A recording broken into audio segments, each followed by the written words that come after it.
Hi guys, усім привіт! Вивчимо English Idiom. Bite of more than you can chew. Англійська ідіома bite of more than you can chew. Це так би ми по-українськи сказали, коли переоцінити свої сили.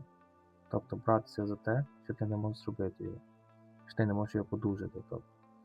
Наприклад, for example, I think he's bitten off more than he can chew by taking all those advanced classes.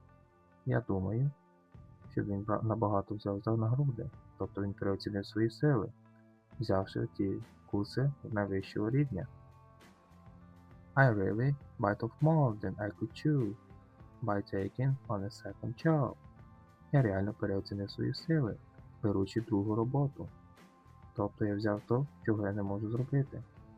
Занадто забагато. Ну, на сьогодні все. Дякую вам за перегляд.